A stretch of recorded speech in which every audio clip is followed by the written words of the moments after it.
Good morning, everybody. We talk all the time about a recovery for all of us. It means reaching every part of the city, reaching New Yorkers who got the respect they deserved before, and also New Yorkers who often didn't get the investment and the support they needed sufficiently before. And we're going to right those wrongs as we move forward. The recovery is an opportunity to do a lot of things right. So let's talk about public housing, all the good people who live in NYCHA buildings. 400,000 are fellow New Yorkers. A lot of folks who do really tough, important jobs for the city, help keep this city going. Well, they deserve the best quality of life possible. We've been putting a huge amount of investment in to start to fix what's broken and has been broken for decades in NYCHA. We need a lot of federal support. That's going to be a big piece of the equation going forward. Important discussions right now in Washington that could have a profound effect on the future of public housing in this city. And I want to thank our congressional delegation. Particular thanks to Senator Schumer, who's fighting very hard to get real, intense resources to help public housing here in New York City. But in the meantime, we're going to fix the things we can fix. And one of them is a persistent issue. It has bothered me from the beginning of my time as mayor. And I think it bothers residents of NYCHA a lot when you have those big sidewalk sheds, those scaffolds around that just seem to sit there for a long time and affect the quality of life.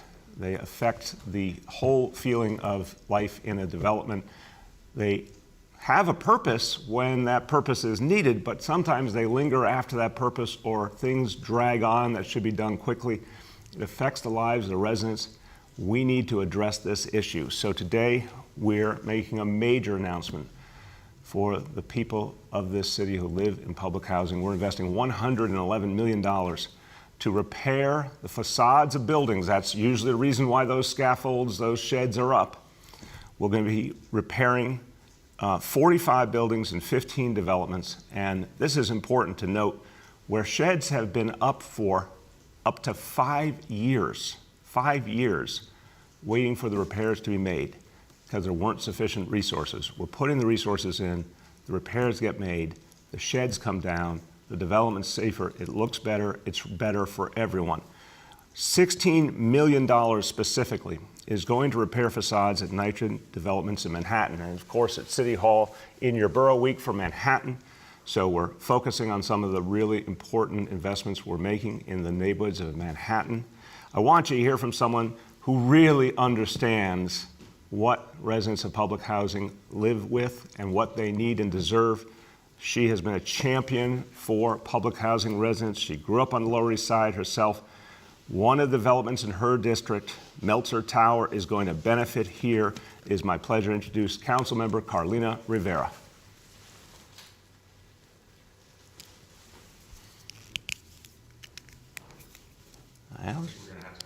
Well, okay. We're having a little technical difficulty this morning, as we get for starting earlier. Okay. Councilmember Rivera will be joining us momentarily. We'll come back to that issue. But I mentioned City Hall in your borough for Manhattan. We're going to stay on that theme while we come back to the council member in a moment. So yesterday, I had an amazing experience at some place. I want to urge all New Yorkers, go check this out, the Drama Bookshop in Manhattan. It is something very special. I joined Lin-Manuel Miranda, who's just one of the great New Yorkers. He's one of the people that has told the story of New York City to the whole world. He's someone who has created extraordinary works and continues to create more. And the Drama Bookshop is so important because this is the place where he really started his work as a writer. This is the place where he created the original play In the Heights long before it became a great movie. Now this is the new location because the shop was going to close. It's been around for over 100 years. It was going to close. Lin-Manuel and other good people decided to save it.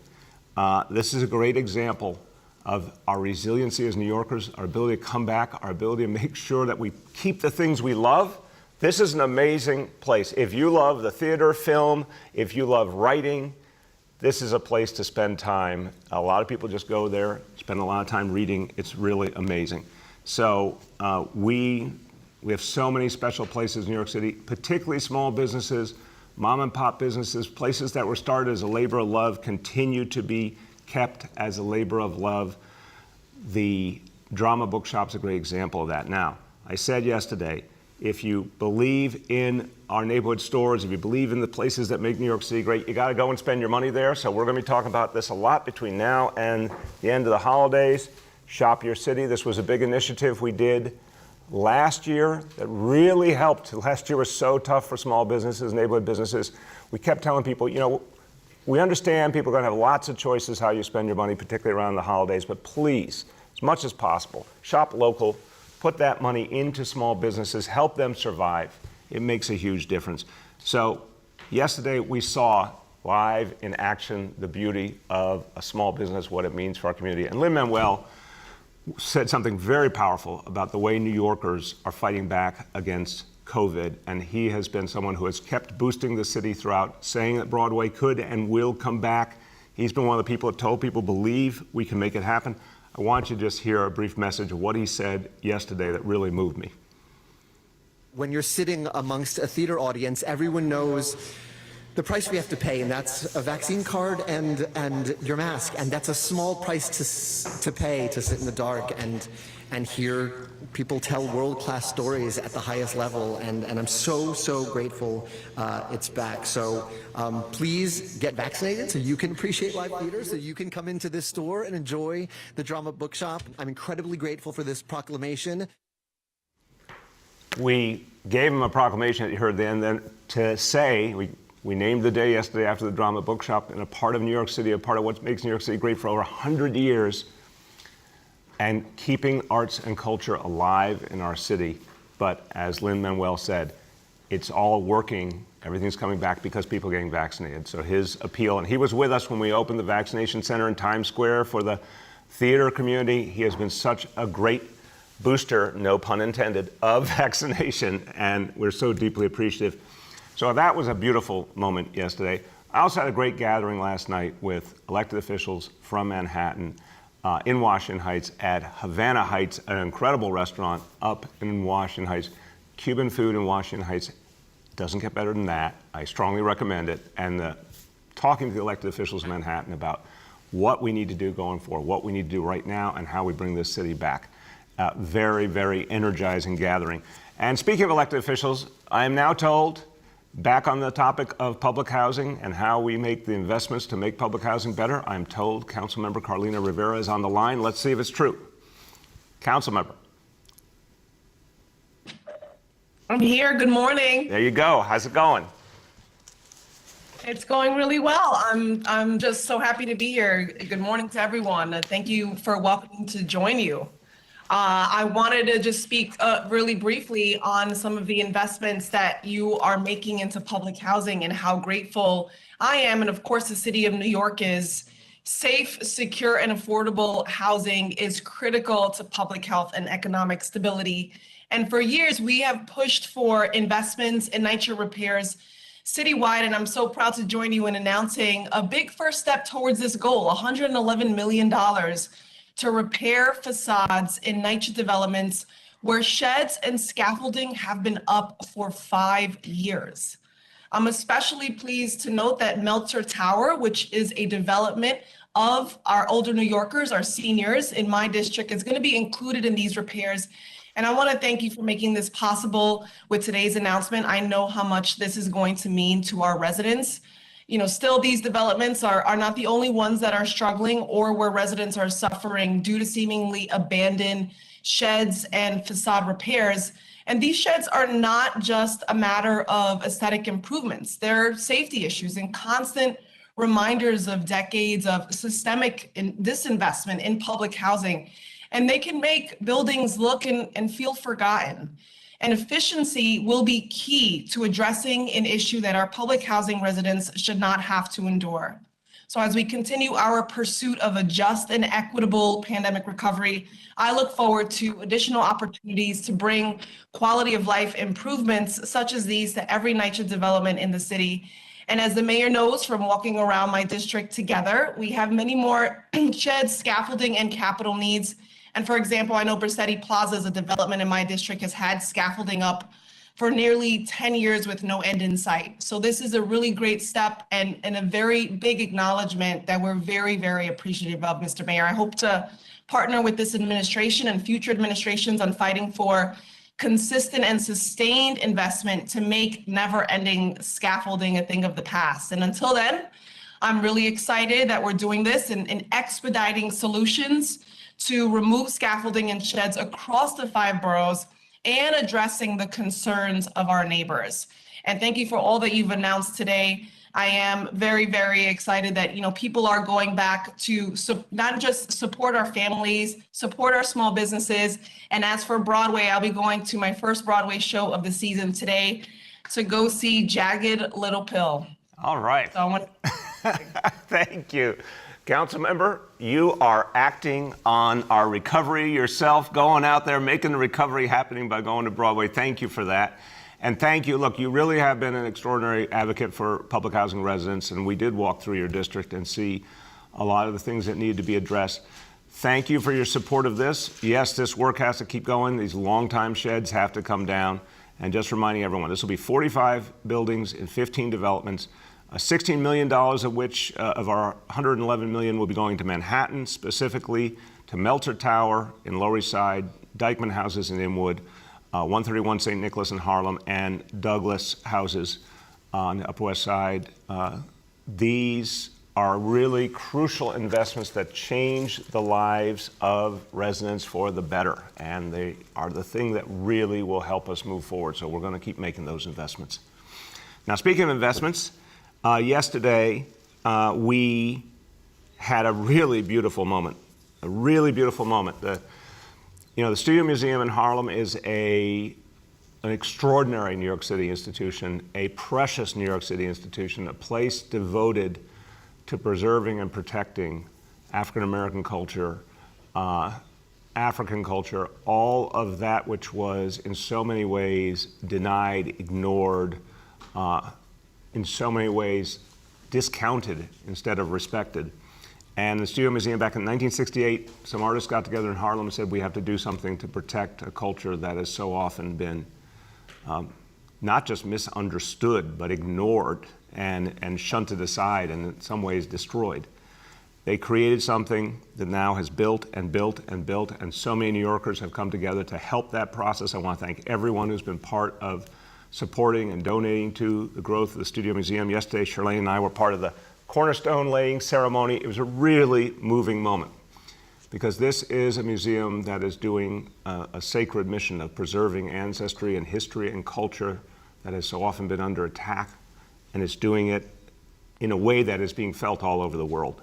So, Studio Museum of Harlem, a jewel in the crown in New York City. The City of New York has now invested $62 million over several years now to make sure this museum continues to grow, and people are coming to it, and when it's fully expanded and created in its new vision, it's going to be one of the must-see places in New York City, and just really powerful. So a thank you to everyone at the Studio Museum. You've done something great and amazing things ahead.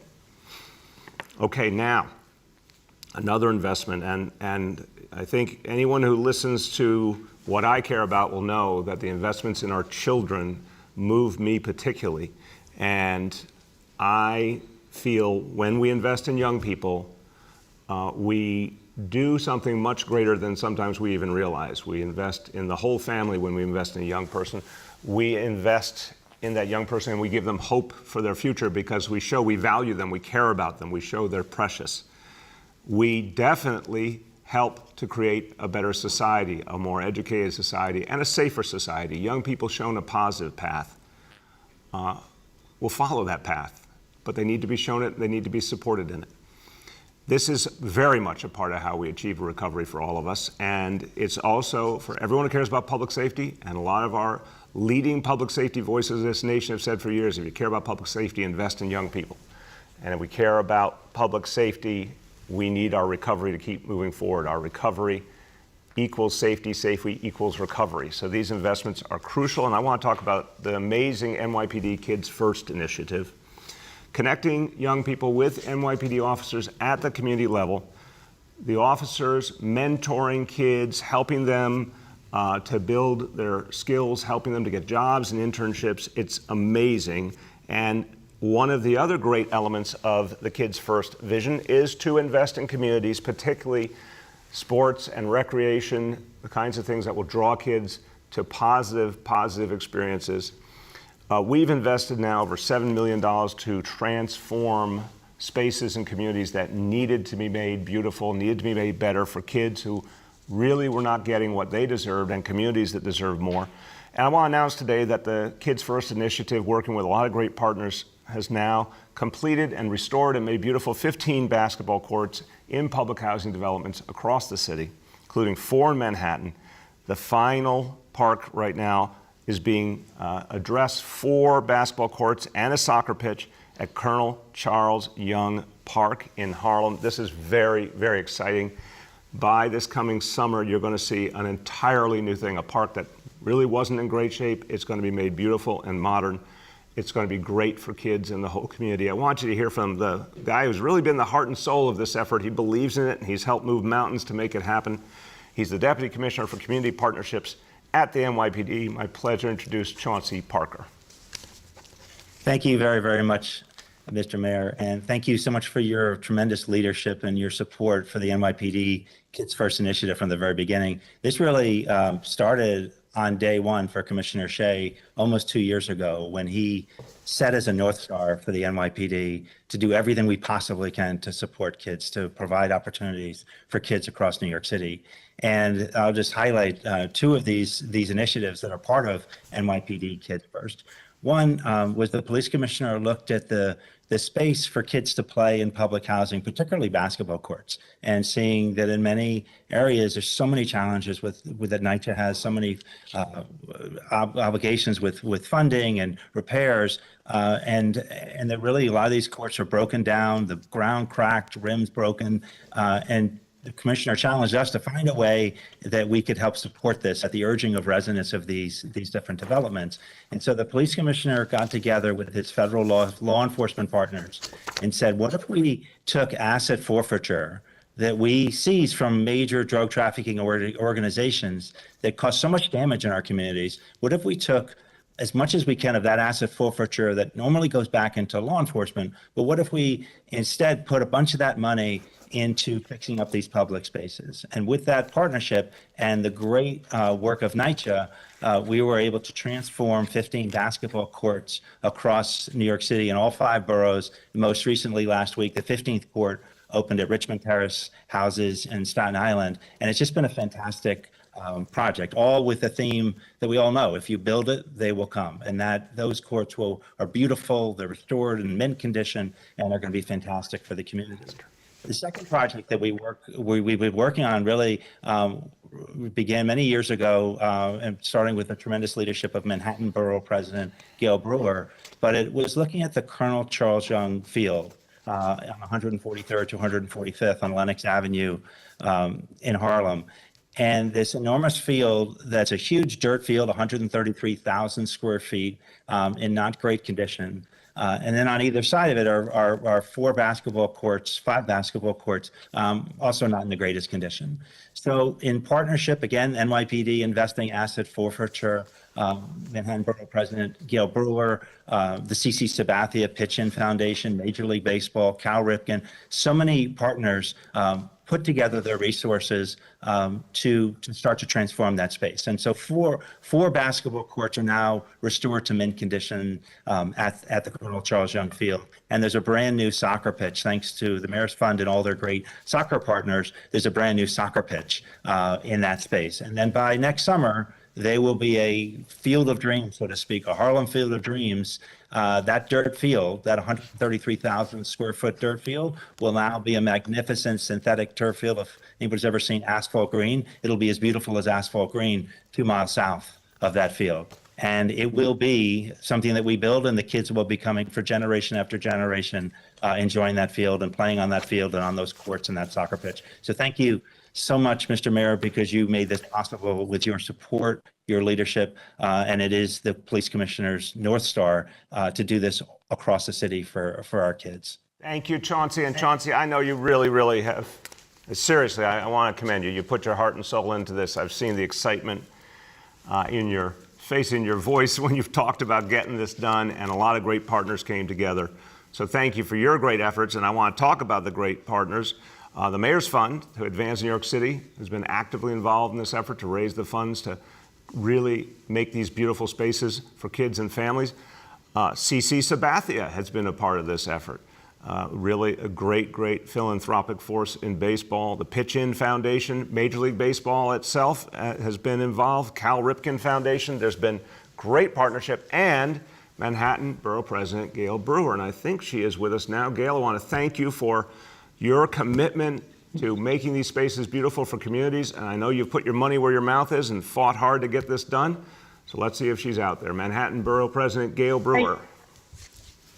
Thank you very much, Mr. Mayor. And yes, the Colonel Young is something that we can be very proud of. It took every single bit of Chauncey and you, and certainly the friends of Community Board 10, all of the folks who put this together. And I think what will happen is people will find that this is a way to curtail some of the challenges of a neighborhood in terms of gun violence and having athletics and having participation. And of course, in the Armory, as we know, is the wonderful tennis program that Mayor Dinkins supported when he was so active in that sport. And of course, there is an amazing way in doing gymnastics with folks who actually get to the Olympics in some cases. So it's going to be an amazing sports facility inside, and of course outside is the work that we've all done, and the 369th is nearby. So it's a wonderful place to have support for, and we look forward to getting it done, public-private partnership. It took quite a long time, so it took them it took us like 5 years to put it all together, but we're very excited. And I just wish we could do that with even more fields. One thing I want to add to the Field of Dreams that I hope happens is that there are many school fields in our city. And those fields, if they are run by the Trust for the Public Land and the Department of Education, then, or Parks Department and the Department of Education, then they're open weekends and summer and evenings. But if it's just DOE, then their fence is closed. So we have to find a way. I know we are paying for, thanks to you and the City Council, fields that are run by the Trust for Public Land and DOE, but we need to have all of these playgrounds open so that the people from the neighborhood, in addition to the students, can have that opportunity. So it's a different kind of Field of Dreams, but I hope that it happens. And thank you very much, Mr. Mayor. Thank you very much, Borough President. You make a great point, and I know you've advocated for a long time, and you're right. We just got to keep working to get these spaces available more and more of the time. It can be done, and I think you raise a great point about one of the ways to get it done. So I'm thrilled with these investments. They're going to reach a lot of people, but you're right. Let's make sure they reach the most people most of the time, and we will work on that together. Thank you, Borough President. And now we're going to go to our indicators. And number one, doses administered to date. We're getting damn close to 12 million. We're at 11,985,000 doses, 203. So that's pretty amazing. Number two, daily number of people admitted to New York City hospitals for suspected COVID-19. Today's report, 114 patients. 14.53% confirmed positivity level. And of course, the all-important hospitalization rate, 0.47 per 100,000. That's great news. Number three, new reported cases on a 7-day average, 704 cases. So vaccination's working. We got more to do, but moving in the right direction. I want to do a few words in Spanish on the Field of Dreams, on these amazing investments in communities for our kids and families. Gracias a nuestro programa Field of Dreams, el Departamento de Policía ha renovado 15 canchas de baloncesto de Necha. Así es como conectamos a los niños con nuevas habilidades, trabajos y oportunidades de tutoría con miembros del NYPD. En esta ciudad vamos a estar seguros de que nuestros niños tengan los recursos y el apoyo que necesitan para recuperar de la pandemia. With that, let's turn to our colleagues in the media. Please let me know the name and outlet of each journalist. Good morning. We'll now begin our Q&A. As a reminder, we're joined today by Dr. Mitch Katz, NYC Health and Hospitals President and CEO, by Dr. Andrew Wallach, NYC Health and Hospitals Ambulatory Care Chief, Andrew Kaplan, NYCHA Acting Chief of Staff, and Andy Diamora, Acting Commissioner of the Office of Emergency Management. Our first question today goes to David from WABC. Hey, Mayor, can you hear me? Yeah, David, how you doing? Hey, I'm doing fine. Hey, I just wanted to ask you, I don't know if you had a chance to watch our debate last night or not, but I specifically wanted to see your reaction to the grades that they gave you. No surprise, Curtis gave you an F and Eric gave you higher than I thought he might. He gave you a B+. Your thoughts? Well, I appreciate that because I've been working real hard for the last 8 years trying to serve the people of the city, particularly during the greatest crisis we've ever been through, this pandemic. But no, Dave, I did not watch the debate. I know who I'm voting for. I'm voting for Eric Adams. I think he's going to be a great, great mayor for this city.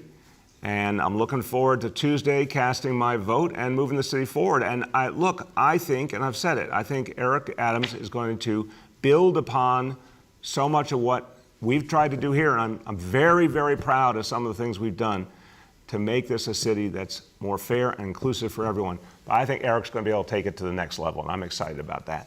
Go ahead, Dave. We didn't ask about this. Maybe we should have. But yesterday on the Breakfast Club, Eric had mentioned that he's met with gang members. I don't know but I just wanted to get your take on that. If you've ever done anything like that, and if you think that's a good idea, is it dangerous? Look, he spent over 20 years of his life patrolling the streets of the city as an NYPD officer. I think he knows a lot, obviously, about what's smart to do and how we keep people safe. And I have a lot of faith in Eric's ability to chart a good course in terms of public safety. And I respect his judgment. He's worked at the grassroots. He knows how to talk to people and to move forward things at the neighborhood level. And I respect whatever he thinks is necessary to do to make that happen. Our next question goes to Elizabeth with WNYC. Good morning, Mr. Mayor. I wanted to ask you about, I'm good. I wanted to ask you about the vaccination mandate and what your agencies are seeing in terms of an uptick in the number of city employees getting vaccinated. Yeah, we're seeing movement, but I think it's too early to tell, honestly, because the numbers we have now are only through yesterday. What I expect is a surge of activity, particularly on Friday. And then what we saw before, look, we had this pattern with the healthcare workers, we had this pattern with everyone who works for the Department of Education, which is by far our biggest agency. A surge of vaccination right up on the deadline. And then some people who didn't get vaccinated by the deadline, but recognize that they're about to be put on unpaid leave, who then go out and get vaccinated immediately, and then even others who get vaccinated in the days after. So I don't think we're at that point yet. I think we're going to see a lot more in the next few days. Go ahead, Elizabeth. And I know you've been asked this question before about the city's contingency plans, but I'm just wondering, is it more challenging to find substitutes for first responders? Well, I don't think it's so much, Elizabeth, about substitutes. I mean, obviously, when we were talking about teachers, we have a history of substitute teachers. It's a different reality. It is about overtime. It is about shifting assignments to where there's particular need. Remember, our first responder agencies, our uniform agencies, went through so much last year where they had huge numbers of members out because of COVID, and they had to keep making constant adjustments to provide the services we need to keep people safe, and they did it, and they did it very well. So these are very agile organizations, used to dealing with crisis, used to dealing with natural disasters. They know plenty about how to make the right moves to keep everything going. Our next question goes to Mike with the Daily News. Hey, good morning, Mr. Mayor. How you doing? I'm doing good, Michael. How are you? I'm doing good. So just following up on the last question, could you give us some more specifics on how the city's going to handle potential NYPD staffing shortages? I mean, for instance, what are what are projected overtime costs associated with officers who'll be out for not complying? And I mean, has the city gamed out projections on what those costs might be? Could there be savings? Yeah, look, it's a fair question, Michael. I want to just note, first of all, we're not looking at this from the budgetary perspective. We're looking at this in terms of how we keep people safe, how we end the COVID era, how we turn the corner on the biggest crisis in our history. That's our focus. Now, obviously, look, I'd like everyone who's not yet vaccinated to get vaccinated by the end of Friday. If they don't, they're going off payroll. I don't want that savings, but that does create a savings. And if we have to give more overtime and make other adjustments, there obviously will be resources to account for that. But again, these are agencies that have been preparing for months. Every one of the commissioners has been absolutely confident that they can make the adjustments. And every one of the commissioners has adamantly wanted us to move forward with a vaccine mandate. So I feel ready. Go ahead, Michael. The other question I had was about, there's a story today about 9 therapists for developmentally disabled kids who apparently bilked $3.3 million, some of it from the health department, some of it from outside the city. So, you know, we're dealing with rising healthcare costs, as you know. I mean, how did we get to the point where they were able to take this much money? So, you know, some of it from the city, I think it was $2 million from the city, but I think it was $2 million from the health department. I mean, how did it get to the point where that wasn't caught sooner? I mean, these guys were billing for, you know, close to 24 hours a day over years. Yeah, I'll have the health department follow up with you on that. Look, what they did was disgusting and immoral in the middle of a pandemic to commit fraud and take away resources from people who need it. That's ridiculous. It's horrible, and they're going to pay a price for that. The bottom line is they got caught. But certainly I'll have the health department talk to you about ways that they are putting in safeguards to make sure it doesn't happen again. But these folks did the wrong thing. They got caught. They're going to pay the price. Our next question goes to Steve with WCBS. Mr. Mayor, how are you? Good, Steve. How you been? Doing all right. Wanted to ask about the NYCHA announcement first. I think the obvious question that comes to mind is if these sheds have been up for 5 years at this point, that is, you know, entirely within your tenure. So what has taken so long to bring attention to these sheds to get them down? And going forward, are any regulations going to change within DOB where we don't see such stringent rules that require sheds to go up in the first place? Steve, it's a really good question, both parts, but I want to start at the back end of your question. This is law. This is not DOB regulations. This is law because you know, and so many of you and your colleagues have reported on tragedies when there was a problem with a facade and something fell and someone was hurt or even killed. So the notion that we have to make the facade safe, there's a real reason for that. Now, I have been very frustrated, to be honest with you, for years. I started this effort in 2014. We actually have taken down a huge amount of sheds in public housing. I'm going to turn in a second to Andrew Kaplan from NYCHA, who I hope has that figure handy, because starting in 2014, and we worked with NYCHA and we worked with NYPD, because NYPD wanted to see the sheds down as well for safety reasons, for a variety of reasons. We started taking them down everywhere we could and where we could do it safely. And then we realized in some other places we had to address the facade issues to be able to take down the sheds.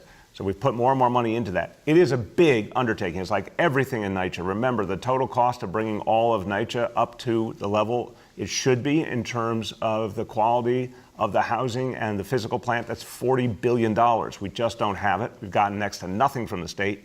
We've gotten very little new resources from the federal government.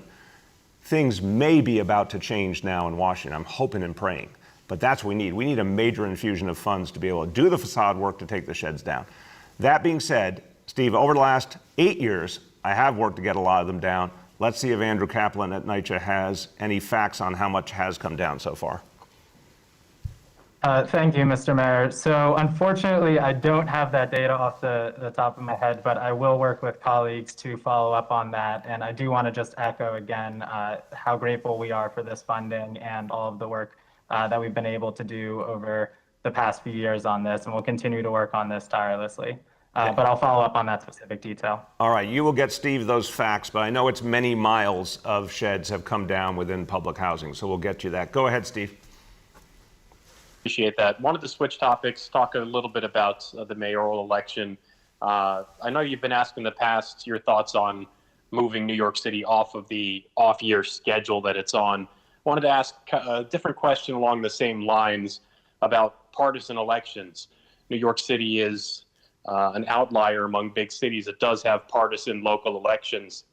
Obviously, some other big cities, Boston comes to mind, have nonpartisan local elections. Do you see that as a potential way forward for New York City, so we're not in this position of having a Democrat versus a Republican in an overwhelmingly Democratic city at this point? You know, Steve, I think the current system is a good system. And no, I do not think we should change it. I believe the problem with the nonpartisan model around the country is it's very susceptible to the impact of big money. I think our structure has been much more friendly to the voices of working people and everyday New Yorkers and people who don't have a lot of means but still make an impact. Both our election system, the way it's structured now with the primaries, and our campaign finance system, which we did a lot to improve so that now someone could run for mayor and get most of their money from matching funds off of small donations from everyday New Yorkers. So I actually think we're in a really good place. Our democracy is very healthy in this city. I would keep the current primary structure in place. Our next question goes to Ari with New York One. Good morning, Mr. Mayor. How are you doing? Good, Ari. How you been? I'm doing okay. I wanted to ask about catchment basins in light of the storm. I saw a tweet, I think yesterday or the day before, from a New York City water account asking people to clean their local catchment basins to prevent flooding issues.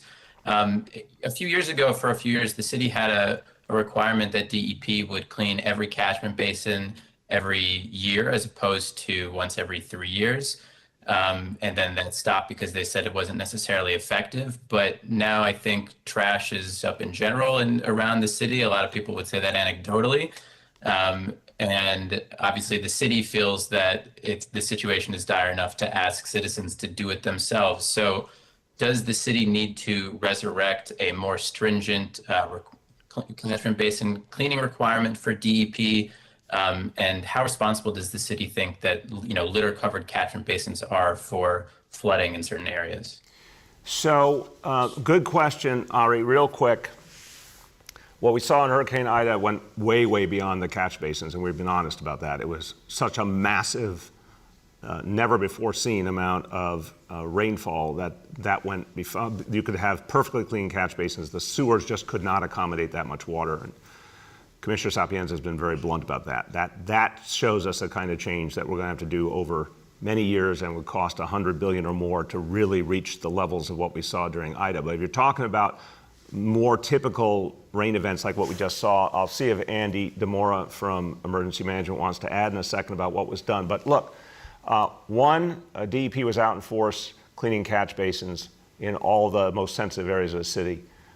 Two, yes, it's good to appeal to the public, help in any way they can at the local level. Three, when we did the report after Ida, I believe, and we can check this, I'll have the team follow up, that we did talk about bringing those regular cleanings back to the annual level. And I believe that's in the new capital plan we put out. So we'll get you the updates on that. Andy, you want to mention anything about the effort to clean out the catch basins? Yes, sir. Especially now with all of the leaves on the trees that were falling during the rain, it was imperative that, we did a full court press. So we have a multi-agency approach. And we did ask homeowners, and we had our CERT teams out there as well. And they do that as a course of business. We ask our CERT teams all the time to help us out. So it's always good to have, as the mayor had stated, the general public to help in this effort. Thank you. Go ahead, Ari. Thanks. We reported this morning that there are issues with sanitation trucks not picking up all the trash that residents are putting out, especially in southern Brooklyn and Staten Island. Like I mentioned, there's already trash issues citywide. And, this vaccine mandate is going into effect soon. Less than 2/3 of the sanitation agency is vaccinated, and Commissioner Grayson, and speaking to our reporter, said that he believes that that these trash slowdowns have to do with the vaccine mandate, because last week they had a normal pickup. This week they did not. How is the city planning on handling any sanitation staffing shortages that are sure to come up in the next week? Yeah, thank you for the question, Ari. And Commissioner Grayson has spoken to this. There are some issues. We're going to address those issues. There are some places where we're seeing that the totals just don't add up in terms of the trash being picked up. We're going to the union today to say this has to be addressed. This is something that we are not going to let continue. New Yorkers need to know that their city is going to be clean, and they have a right to that. And they have a right to expect that their public employees will do their job for their fellow New Yorkers. We're paying them to do a job. They have to do the job. So we'll be talking to the union about this today to address these issues. Now, I know we have a few more questions, but at the end, I think we'll take the remaining questions and then do a special, I'm giving you alert, everyone, we're going to do a special presentation after the next few questions because we have a very special guest who is joining us. But let's just finish up the next few media questions first. Our next question goes to Katie with the city. Hey, good morning, Mayor de Blasio. I'll keep it quick. My first question is about the holiday of Diwali. I know that there's been an effort to give students the day off, to make it a school holiday. I know you said that would mean the city schools would not meet the required minimum of instruction days. But I guess my question is, how do you think schools should celebrate or mark this holiday in spite of not having the day off? Well, Katie, it's a great question. And obviously the school holiday has gotten the school calendar has gotten very, very full. And meritoriously so. Some really important additions were needed, such as the Eid holidays and the Asian Lunar New Year holiday. But we also have a legal requirement at the state level we have to meet in terms of the number of school days. We found the way to do both, but we're right at a key point in terms of trying to balance everything with the calendar. Diwali is a very important holiday. We want it celebrated in schools. We want there to be a recognition with all of the approaches we're taking to the curriculum. I know Chancellor Porter has really been focused on this, to acknowledge and help people understand and respect all the cultures in New York City. Talking about Diwali is very important. And that's something I believe is happening, but we'll double down to make sure it is. Go ahead, Katie. Thanks. And my second question is about the sidewalk sheds. Beyond NYCHA, buildings all around the city have sidewalk sheds. My building has had it for a year, and they just started work last week. So I know that there's a Councilmember Ben Kalos has been trying to push to kind of cap facade repair work to limit this. But it seems like your announcement, it's not so much a NYCHA issue, but it's a Department of Buildings issue. So can you go into a little bit of detail about efforts being made on the Department of Buildings side? If it is them, they could tell me I'm wrong. I don't know what the deal is about things the city can do to ensure that buildings don't put up scaffolding, keep them up for a year or longer before they get any work done. It's a great question, and I've actually had many conversations with our buildings commissioner, Melanie LaRocca, and I'll make sure that her team gets to you today as well. Bottom line is the law, which is a good law, to protect people from anything that might fall from a facade. That's the core of this. But you're making a good point. You've got building owners who put up facades before the work and then aren't doing the work. That's a problem. What we need is, if a facade has to go up to protect people, get it up, but then get doing the work immediately to fix the underlying problem. Sometimes you have a facade that lingers after the work is done. A scaffold or a shed that lingers after the work is done on the facade. That's a problem. So we now are working with both the DOB enforcement and even taking legal action when a building owner is leaving a scaffold in place or a shed in place with no purpose. It's not acceptable. We're using a number of tools to try and address it. This is a tough problem. It's not an easy one to solve because of the very stringent requirements of the law, which are valid. But Department of Buildings is doing more to enforce. I'll have them let you know about that. We have 2 more questions for today. Our next question goes to Jesse with Streets Blog. Good morning, Mr. Mayor. Hey, how you doing, Jesse? I'm good, thanks. I wanted to ask you a couple questions about an investigation we published last week on the NYPD's handling of 311 complaints about illegal parking, chronically reckless driving, and abandoned vehicles with license plates. One of our findings was that the NYPD routinely states that these problems are not in police jurisdiction when closing out 311 reports on them. Officers have done that more than 6,000 times so far this year, city data shows. Former city officials told us that that response from police is simply false, as these complaints are squarely in police jurisdiction. So what I wanted to ask you first was, do you see it as a problem that officers are using this justification to dismiss 311 complaints? And if so, why does the city allow them to do so? Yeah, Jesse, although I don't know all the facts, I want to speak of what I feel, what I believe. These are real issues, and they sure as hell seem like NYPD issues to me. And I don't think they should be dismissed. I think they should be acted on. If it's other agencies involved as well, then NYPD should help ensure that there is follow-up, not somehow ignore them. So again, not knowing all the details, I am concerned about this and will certainly be directing the NYPD to ensure that every one of these complaints is followed up on. Go ahead, Jesse.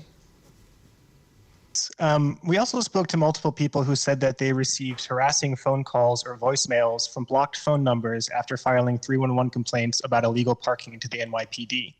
Two people said that after they'd filed illegal parking complaints, they received voicemails in the middle of the night from unidentified callers who breathed heavily into the phone or said their name repeatedly before hanging up or other things like that. These people believe it was police officers seeking to intimidate them into no longer filing 311 complaints. Councilmember Ben Kalos called on the city to investigate these incidents. Do you agree that the city should investigate? Of course. I mean, I don't want to presume what it is, but it's not good, whatever it is, and whether it is coming from a city employee or someplace else, it's not good. So what we need to know is what happened in those cases. We'll have our team follow up with you today, and any of the folks who experienced that, who can give us details, will immediately investigate. That's not acceptable behavior wherever it's coming from.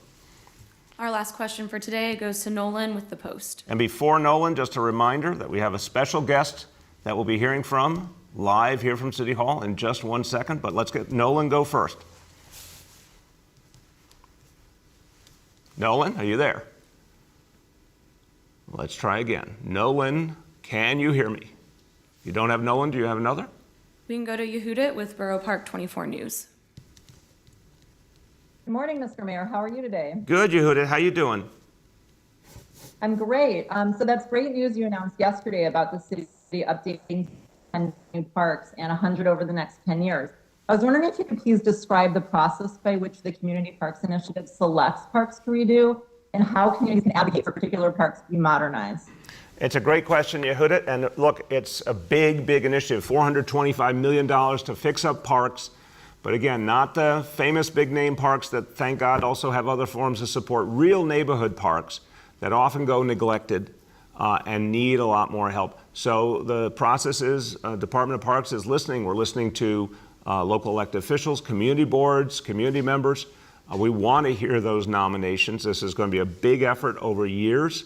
So we welcome community members helping the Department of Parks to know where there are the greatest needs so we can spend that money wisely. Go ahead, Yehudit.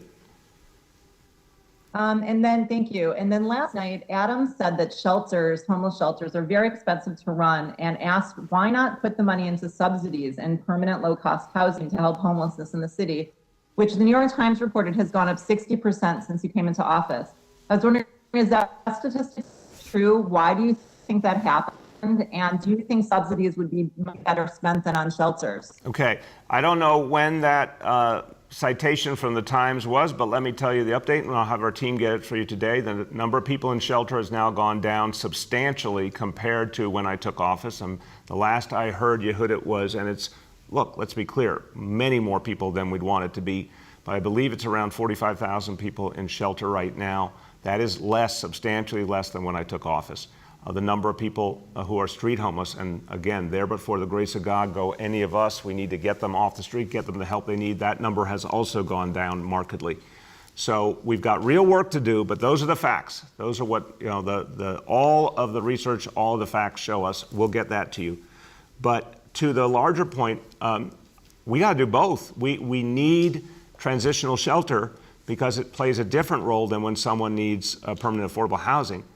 But I want us to use less and less transitional shelter as we get more and more people to affordable housing. We've gotten now, we'll get the exact number to you, but I believe it's about 170,000 New Yorkers in the last 8 years who went into shelter. We were able to get to permanent affordable housing. And we've been building at a record rate permanent affordable housing, preserving apartments and keeping them affordable. On top of that, we have the biggest affordable housing plan in the history of New York City, and it's been working. And those investments are constant. But at the same time, we need a place that if someone, God forbid, their situation is such that they don't have a place to live, we need a place to have them so we can help them on the way to the permanent affordable housing. And the last thing I'll say before our special guest is, again, I feel for what's happening to the people, for example, in cities on the west coast of this country where there are not just thousands, but tens of thousands of people living on the streets. It's absolutely painful. It's unacceptable. We have a right to shelter here. We don't want anyone living on the streets, and we want to get people as quickly as possible to permanent affordable housing. We've got to do both in New York City. Now, everything we do involves investment, and I want to go back to the really good news today about the Field of Dreams initiative and the Kids First initiative and the investments in our community. I mentioned earlier that we've had so many partners helping us to fix up parks, fix up basketball courts, make them beautiful for the kids of the community, and encourage kids in the right direction. Our special guest today is someone, I just honor him. I've had the pleasure of meeting him before. We've marched together against gun violence, and he has been someone who has really remembered where he came from, given back to the community from his heart. I always say when someone is blessed by fame and achievement, some people forget where they came from, but the ones I honor are the ones who remember. So he grew up in Ingersoll houses in Fort Greene, Brooklyn. He is now playing an amazing role on the stronger everyday New York Knicks. Power forward and center, helped lead the Knicks to victory over Philly last night. Congratulations and welcome, Taj Gibson. How you doing, Mr. Mayor? I'm feeling great. It's great to have you here. Thank you for having me. I'm just happy to be here, just supporting all the work you do. I really just admire how you come around every time and you're so calm about the situation and how you handle your business. Thank you. Every time I'm just learning. And what you've done for my community, what you've done for the city, with the Field of Dreams and the whole, you inspire me. I'm just trying to learn the best I can from you. Thank you, Taj. I really appreciate it. I've seen you out in the community. Mm-hmm. And again, I'm sure there's lots of places you could be. Yeah. Tell us why you keep coming back to the community. Oh, I just love my community. My community basically made me the person I am today. I try not to go too far because there's so many kids that are trying to, if not be like me or be better than me. And I'm just trying to give them the tools possible to be better than me and move forward for the next generation. I love that. And when you talk to young people, because I think this is the whole core of the matter is what they need to stay on a positive path. It's a tough world. Yeah. What do you think young people need to see? What do they need to feel? What do they need to hear to help them on a positive path? Well, a number of things, but we can first start with just having strong role models, having people in the community, having strong activities. There aren't many activities, and I feel nowadays with the climate and COVID, we need to really get to our youth. Not many guys have been able to go to school of late, different restrictions. So we really need to get back to the community of just having strong role models and being a father figures, mother figures, and so on and so on. Amen. I want to say two more things. Two more questions for you. You have a foundation. Yes, sir. And you're doing good work with that. Tell us a little bit about what you're focused on. Well, my foundation, first off, is the Taj Gibson Foundation. We're based out of Fort Greene, Brooklyn.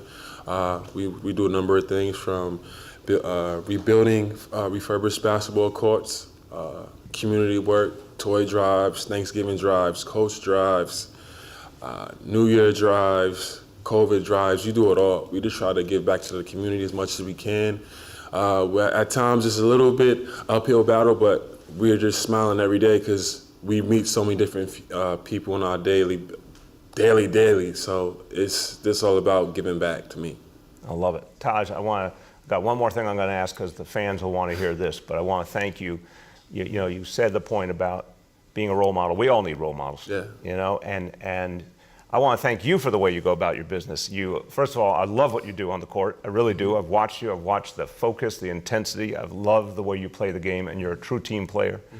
But also, you carry yourself with a strength and a care for others that sends a message to everyone, including our young people. This is the way to live, and I want to thank you for that.